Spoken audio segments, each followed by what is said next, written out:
Penny Dix here.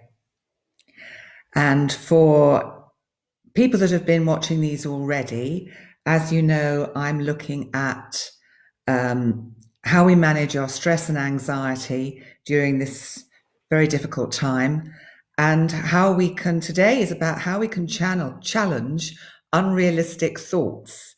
So last week I talked a lot about how we can identify when we're having sort of what they call automatic negative thoughts. And all these systems that I'm giving you at the moment, the majority of them fall under the modality or the heading of CBT, which is cognitive behavioral therapy. So, as I said, last week I was talking a lot about being able to identify when we're thinking unrealistically, when we're filtering out all the negatives from a piece of information we're given and only seeing and focusing on the negatives, and not actually hearing some of the positives that might be coming out. Someone mentioned the other day about how you turn the news on and it's a bit like looking at an obituary. They don't turn the news on and talk about how many thousands have survived. So without further ado, today I'm going to show you, as I said, this is a sheet of paper I've got here, and it's how to identify negative automatic thoughts, and then how we confront and challenge them and find a thought that is more realistic. So I'll give you an example. Let's think of what could be possibly quite a common thought at the moment. So I was thinking about this last night and I thought, well, what do I actually worry about? And I think, where do my thoughts get unrealistic? Well, it would be, I'm going to get this virus and die. You have that thought, and it'll make you, because what will happen is you'll start to get anxious because you will have seen maybe information on the news or you've read stuff on Facebook. And so you start to feel the anxiety and the fear. And then, as I'm sure you know, this gets quite out of control. So what you have to do is you have to think, so you have a situation here. What was I doing, or what was I thinking about when that thought came in of, I'm going to get the virus and die? So what were you doing? Were you watching the news? Were you scrolling on Facebook?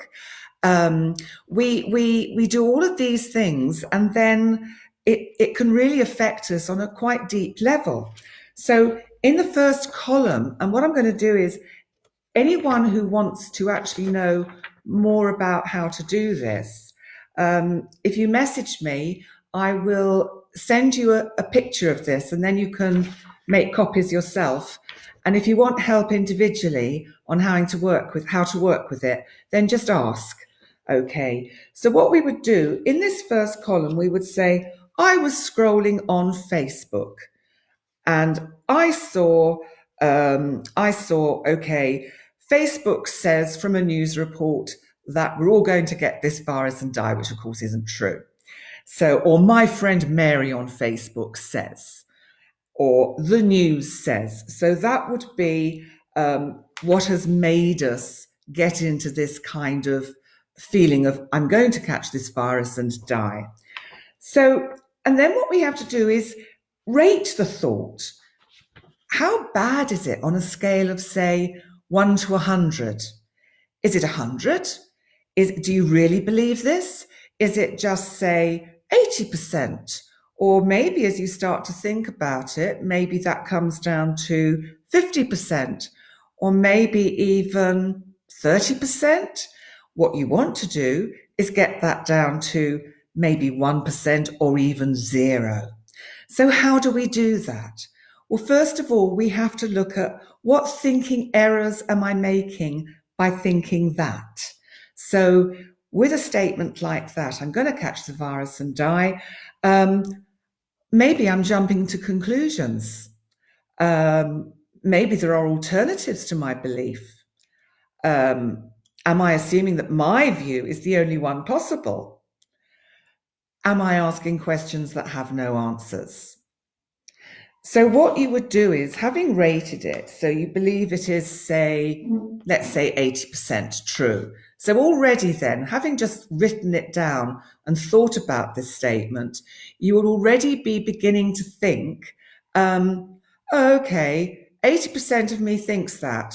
And then you might think, do I really think that? Do I really think that that's what's going to happen to me? Because actually, you can't tell the future. You can't actually possibly know what's going to happen. And this is all about our fear of being out of control, because in many ways, I think this is a situation that has really highlighted for us how much we're out of control. And for control freaks, that's really challenging, because we actually have to say, well, I don't know what's going to happen, and I have no guarantees about anything. So what we do is we've written down how we felt about it: frightened, fearful, anxious, and how much we really believe those. And then in our third column, we have, what exactly were your thoughts? And how far do you believe each of them? So if we think of our first thought, which was, I'm going to catch the virus and die. I'm so frightened. This is out of my control. So you might say, okay, yes, it is out of control, but actually most things in life are. It's about how we look at it from a different perspective. Now, the next thing we would do is, on the other side of this sheet, there is another page with columns, and we have columns here of, can you provide evidence to support your thought? So what evidence can you provide to support the thought that I'm going to die from this virus? So let's think, what evidence have we got for it? Well, I saw it on the news. Then you could question that. How true is that? Do I actually have evidence? Have you looked at the percentages? Have you read what the World Health Organization have said about it? Are you listening to the chief medical officers of your own countries as to the reality of the situation? And maybe the evidence against is, or the evidence for would also be, maybe they do want to sort of, in a sense, make you fully aware of how serious the situation is, but I don't think they actually want you to be living your life in total fear. So you have to look at what evidence is for and what evidence is against. Are you seeing things in an extreme? Are you seeing it all good or all bad? Because in this situation, I think possibly what we do is we see it as all bad, but it's not. People are getting this, and people are having just mild symptoms, and they recover. So what we have to do then is think, well, what would a more realistic thought be, rather than, I'm going to get the virus and die? So a more realistic thought might be, because you could look at sort of situations like, well, am I actually in an at-risk age group? Am I doing everything that I've been advised to do? Because in that way, that guarantees that I should be doing the maximum to assure my safety within certain boundaries. So a more realistic statement might be, everybody knows that they will die one day, but I don't really have any evidence or enough evidence to suggest my worst fear that I will die with this virus is true, or that it will happen. In fact, even if I caught the virus, it doesn't mean I will die. And just because I've read, maybe, because then you might say, well, yes, I read that a younger person had it and it sounded really awful and she really, really suffered and it was really, really bad. But that doesn't mean it will happen to me, because this is what we do. We tend to, now someone's just asked me, Janet, good morning, Janet. Your thoughts are worse at night or in the middle of the night when you wake up. Yes, this often happens because when we're asleep, what's happening is our brain is trying to sort out all the stresses and strains of the day, and it's trying to sort of get rid of them. So they're probably coming much more up into our conscious mind, even though we're asleep, so that we wake up and the first things we get into are, what if? What if it will happen to me?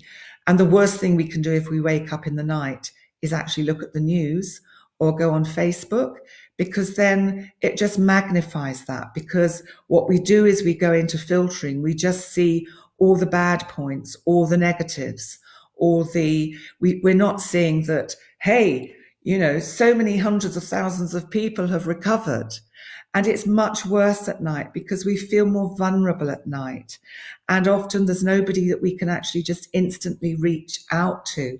So, what you have to do is maybe get out of bed, go and sit down. If you like, I can organize one of these for you, Janet. And then you can actually write it down, because there's something about the actual process of writing it down that makes such a difference. Because once we write things down and we look at them, and then we start actually looking for the evidence. What evidence do I have to suggest that my worst fears are going to be realized? And what is my evidence against what this is going to happen? So then you would come up with a more realistic thought. And so you just have to remember that the more realistic thought is probably something like, I may get the virus. Maybe that's good because it'll give me some immunity. But maybe I'll get it and it won't be too bad. And maybe I won't get it at all because maybe I'm just one of those people that won't get it.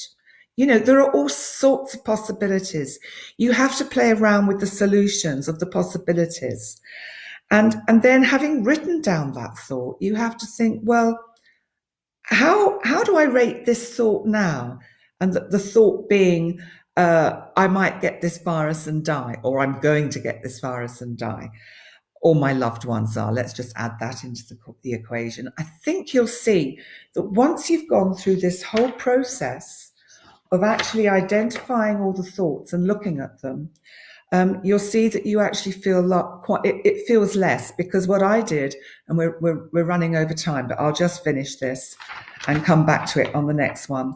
But what we do is it's important to actually write it down, because that gets you into your kind of cognitive thinking brain.